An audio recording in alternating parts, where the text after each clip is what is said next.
वैष्णवीच्या मृत्यूनंतर राजेंद्र हगवणेचे अनेक कारनामे समोर येत आहेत। पाहूया त्या संदर्भातल्या टॉप 9 बातम्या।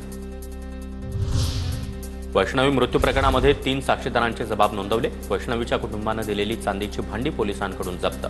आरोपी सुशील आणि शशांक हगवणेकडील परवाना असलेले शस्त्र देखील पोलिसांनी जप्त केले। वैष्णवी हगवणेला लग्नामध्ये दिलेलं 51 तोळे सोनं बँकेकडे गहाण।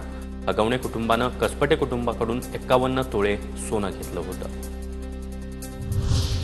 वैष्णवी हगवणेचा 27 नोव्हेंबर 2023 रोजी देखील आत्महत्येचा प्रयत्न। कीटकनाशक पिऊन आत्महत्येचा प्रयत्न त्यावेळी केला होता।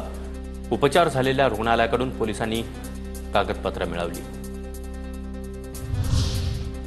पैशाच्या हव्यासापोटी हगवणे कुटुंबानं वैष्णवीचा बळी घेतला। वैष्णवीचे वडील अनिल कसपटे यांचा हगवणे कुटुंबावर आरोप।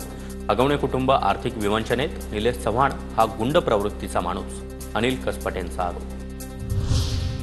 करुणा मुंडेंनी कसपटे कुटुंबाची भेट घेतली। करुणा मुंडेंकडून कसपटे कुटुंबियांचं सांत्वन। वैष्णवीची आत्महत्या नाही तर हत्या, करुणा मुंडेंचा आरोप।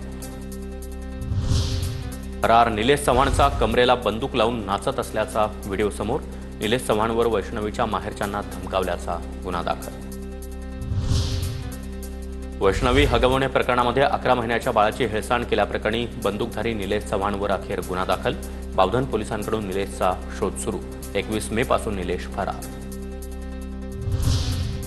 फरार काळामध्ये हगवणे कर्नाटक सीमेवरील कोगनोळीमध्ये हेरिटेज रिसॉर्टमध्ये वास्तव्यास। माजी आमदार वीरकुमार पाटीलचा मुलगा प्रीतम पाटीलच्या नावे बुकिंग। 19 मे रोजी रात्री बुक केलेली रूम 21 मेला चेकआउट केलं। आरोपी राजेंद्र हगवणे मावळमधील पवनानगर भागामध्ये असलेल्या बंडू फाटक यांच्या फार्म हाऊसवर देखील मुक्कामी होता। याच फार्म हाऊसवर आरोपी राजेंद्र हगवणे थार गाडी घेऊन आल्याची माहिती।